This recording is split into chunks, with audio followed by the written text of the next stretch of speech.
Nnamdi Kanu, the detained leader of the indigenous people of Biafra, ipob, has expressed confidence that he will be released before the end of April 2025. Nnamdi Kanu reaffirmed his commitment to the self-determination of the Igbo people, emphasizing that he has no regrets about his actions and stance. He expressed disappointment over the absence of a strong leadership voice for the Igbo people in his absence, stating that their influence has diminished. Nnamdi Kanu's message criticizes Nigerian leaders for lacking vision and failing to plan for the country's long-term future, only focusing on short-term political gains. Nnamdi Kanu had previously warned about Nigeria's political and security deterioration, which he believes is now evident in the country's current crises. The message differentiates between politicians who focus on elections and short-term goals and true leaders who prioritize the next generation. Citizens are encouraged to challenge politicians by asking about their long-term vision for the community rather than just accepting empty promises. Nnamdi Kanu remains steadfast in his belief that self-determination is a legitimate cause and insists that advocating for the safety and future of his people is not a crime. His message calls for true leadership, emphasizing that politicians are more concerned with staying in power than genuinely improving the lives of their people. Nnamdi Kanu, the detained leader of the indigenous people of Biafra, has issued a message full of hope, determination, and unwavering commitment. In a recent address, he confidently proclaimed that he will soon be free, expressing his belief that his release will come before the end of April 2025. Speaking directly to the people of the Igbo community and all those who support the cause of Biafra, Nnamdi Kanu shared his personal thoughts on leadership, vision, and the future of his people. His message is not only a promise of eventual freedom, but also a heartfelt critique of the political leaders in Nigeria who seem to focus solely on short-term gains rather than planning for the long-term well-being of the country. In his emotional address, Nnamdi Kanu explained that his journey, marked by years of detention and sacrifice, has not weakened his resolve. Instead, it has deepened his commitment to the self-determination of the Igbo people. He stressed that his only offense has been advocating for his people's right to determine their own destiny. With a tone that conveyed both personal suffering and unyielding hope, he reaffirmed that the struggle for freedom and safety is a noble cause. He acknowledged that his absence has left a void in the leadership of his community, noting that without his presence, the voice of the Igbo people has diminished at a critical moment. This acknowledgement is an expression of his deep concern for his community and his desire for them to continue fighting for what he believes in. Nnamdi Kanu's address went beyond his own situation and delved into a broader reflection on the state of leadership in Nigeria. He offered a stark contrast between the superficial political maneuvers of contemporary Nigerian leaders and the visionary qualities he believes are necessary for true leadership. According to him, many current politicians seem more concerned with securing their next election rather than developing a vision that will benefit future generations. He argued that these leaders do not think about where the country will be in 10 years or even in the next budget cycle. In his view, true leadership requires the ability to foresee future challenges and to plan in a way that protects and nurtures the country for the benefit of children and future generations. During his address, Nnamdi Kanu spoke about the importance of questioning political leaders. He urged citizens to ask their mayors, governors, and other public officials about their long-term plans and their vision for the future. He emphasized that if these leaders cannot provide a clear plan for how they intend to improve the lives of the people, then they should not be considered true leaders. Instead, he called for leaders who are driven by a genuine passion for their communities, leaders who are willing to invest in the future rather than simply focus on winning the next election. This call to action is not just a political statement, but also a personal appeal for the citizens to take responsibility for the future of their nation by demanding more from those in power. The message delivered by Nnamdi Kanu is reflective of his personal journey and his deep sense of responsibility towards his people. Throughout his time in detention, he has maintained a strong belief in the cause of self-determination, insisting that advocating for his people's safety and future is not a crime. His words suggest that his struggle is not born out of a desire for power or personal gain, but rather out of a profound love for his people and a commitment to their well-being. He shared that even in the midst of hardship, he continues to have hope that his release is imminent, and that his freedom will symbolize a renewed momentum for the movement towards self-determination. The address was delivered during a visit from the President General of the Community Association, who was accompanied by the leader of that association, Engineer Andis. This visit, which took place at the Department of State Service facility in Abuja, where Nnamdi Kanu is held, was a significant moment that allowed him to address his supporters and the broader community.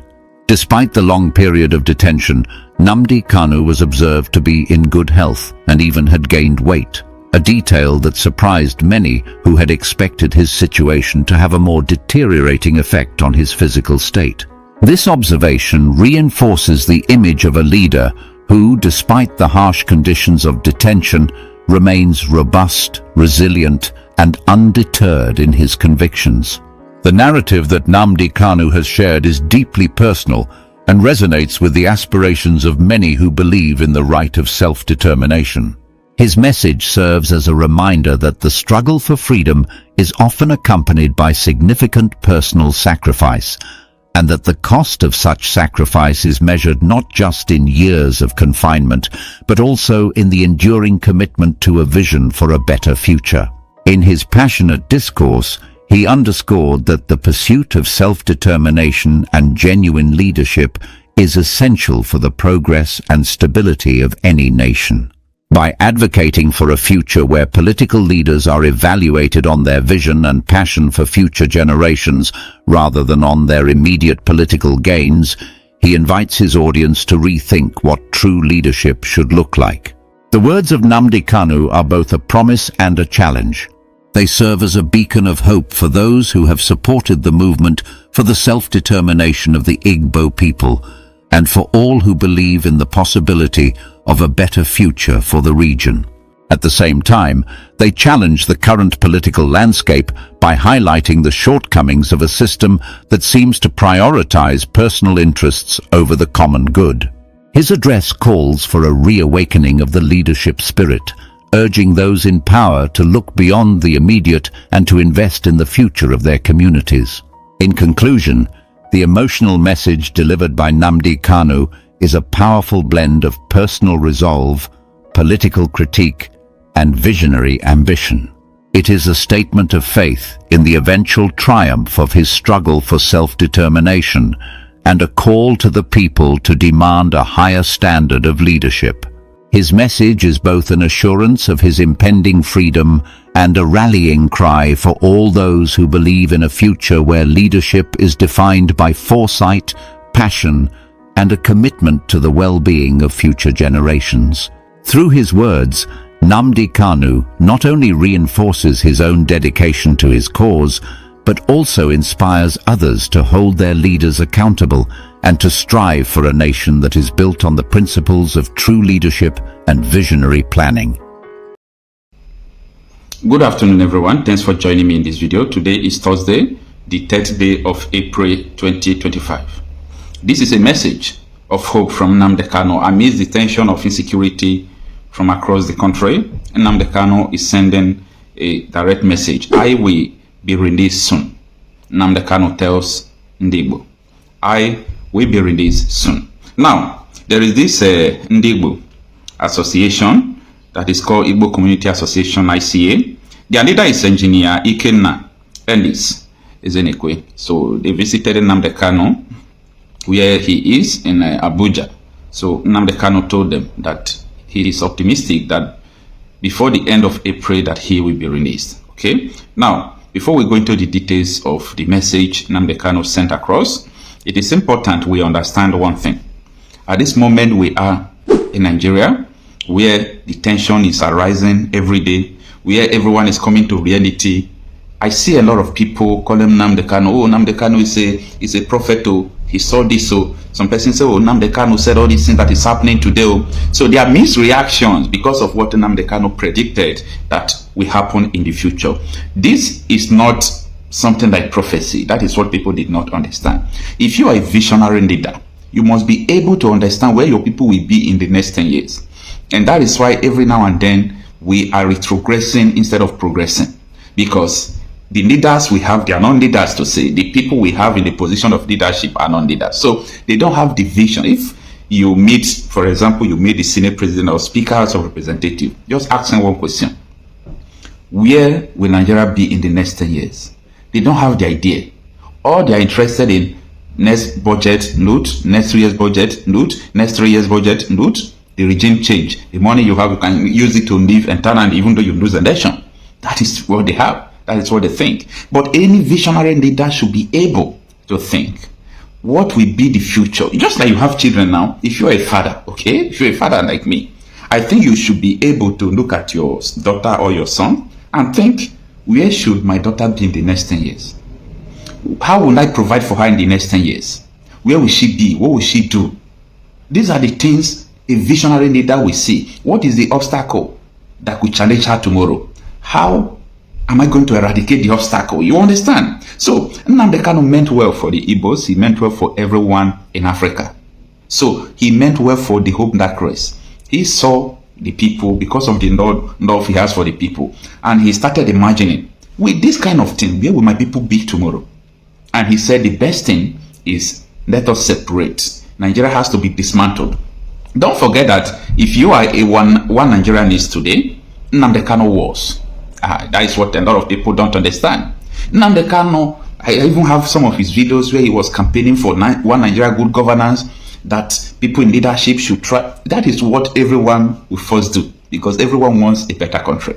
But when you see that there is no future in where you call your country, if you have vision to see and to predict what the future is going to be, the next thing you are going to do is for you to decide your destiny. Nobody will do it for you, okay? So that is the reason everybody is now applauding Nnamdi Kanu. Wow, you said this, you meant well for us. But it is too late, okay? It is too late. If not because of nepotism, if not because of bigotry, tell me, what will make people not to understand Nnamdi Kanu? At the period when Buhari was importing terrorism into Nigeria, a president allowing their fellow folks who are terrorists to come into the country to help do a nation. He even promised that the blood will flow all Nigeria if he did not become president. These are the things he said. And Nnamdi Kanu was warning them there, the impending doom. But the doomsday has not arrived. This is just the sign of the doomsday. Anyway, let us understand what the article is. The detained leader of the indigenous people of Biafra, ipob, Mazi Nnamdi Kanu, has expressed confidence that he will be granted bail soon, stating that he believes his release will come before the end of April 2025, after spending 4 years in detention. Kanu made the statement during a visit from the President General of the Igbo Community Association ICA, Engineer Ike Nna Ellis Ezenekwe, at the Department of State Service DSS facility in Abuja, where he is currently held. In a press release issued after the visit, Ezenekwe shared that Kanu appeared unbeat and in good health despite his lengthy detention. He noted that Kanu had even gained weight, surprising many who expected him to be visibly affected by the circumstances. During the visit, Kanu reaffirmed his strong belief in the fight for self-determination, stressing the importance of a referendum for the Igbo people. He emphasized that his only offense was advocating for the region to rise from its slumber, expressing no regret for his actions. Kanu also expressed disappointment over the lack of strong leadership in the Igbo community, stating that his absence has caused the region's voice to fade at a critical time. Despite the challenges, Kanu was described as confident in his legal team and hopeful for his release. Now, there are some things that Nnamdi Kanu said that touched me. First of all, he said, due to my absence, there is no voice from the Igbos any longer. Their voice faded away immediately he was detained. And that is the truth. And that is the reason why we do what we are doing. Because a lot of evil going on, the politicians don't bother because they continue to do this thing because of their own personal interest. And not only that, one thing that makes me to like Nnamdi Kanu is that his resolution is final. So if it is a lot of people due to his detention and all those things, they will not be talking about self-determination any longer. But Nnamdi Kanu is still talking about self-determination. It's not a crime for someone to clamor for self-determination, for the safety of your people, for all those things. So there is nothing criminal about the stance of Nnamdi Kanu. And I love the fact that he remained confident to what he believes in. You see, in this life, you must die for one thing. You must die for one thing. He said that you die for what you believe or you die for nothing. That is just the simple thing there, okay? He said that you die for what you believe or you die for nothing. So Nnamdi Kanu is emphasizing that his only offense was advocating for the region to rise from its slumber, expressing no regret for his action. Yes. A lot of people have been imagining that, oh, Nnamdi Kanu have been here for long. Hey, this man must have been regretting. Why didn't he just leave as others, go to London, buy houses, live his life, drive luxury cars? He said, I am not regretting. I am not regretting. That is a leader that is moved by the love of his people. Anything this man does, he's been led by the love of his people. What is Nnamdi Kanu's business with your life if he wanted not to care? If he's careless, it doesn't concern him a prince for that matter. So he's not supposed to care. But he is a leader and he cares and he loves his people. There is nobody that loves you that will continue to see you dying. And that is why your governor see you dying, he will not say anything. Your president see people dying, they won't say anything because the love is not there. So that is the situation we are seeing. Don't ever believe that a politician is a leader. Don't ever believe that. Because the system that we have produces politicians. It doesn't produce leaders. And so you can have a politician who knows nothing about leadership and he's leading you. Politicians are concerned about the next election. That's all they're interested in. That's why they cannot be leaders. But leaders are different. Leaders are concerned about the next generation. I want you to compare those two thoughts the next time you have a politician come to your house wanting to vie for your vote. Just ask him, what is your vision for my children? I will sit and listen for 20 minutes for you to tell me what it is. He will leave your house because he has no interest in your children's children. His concern is to stay in power, to keep the position, to win the next election. This is why they cannot lead. When you are going to have a conversation with a politician, you should actually try this as a test. You, by the way, as a citizen of a community, you have a right to be seen by the mayor. Hope you know that. If you voted for a mayor, the mayor works for you. Therefore, you have a right to see him. You can make an appointment to see any public officer you voted for. Did you know that? That's your legal right. If he don't want to see you, you can take him to court. That's democracy. So I want you to make an appointment to go and see your mayor or go and see your governor and just sit and say, I want 30 minutes with you, sir. And ask him about that list right there. Sir, what is your purpose for being in leadership in this city? What is your purpose? The first question will make him very nervous. Second question, what is your passion for our community? He'll be wondering what you're talking about. What are you talking about? I just want to build roads and bridges and provide jobs. No, no, no, no. What is your passion? And this is why we need to question the leaders we have. And so I have a little thought here. I call it politics versus leadership. Let's talk about it for a second. Number one, politicians focus on programs, not vision.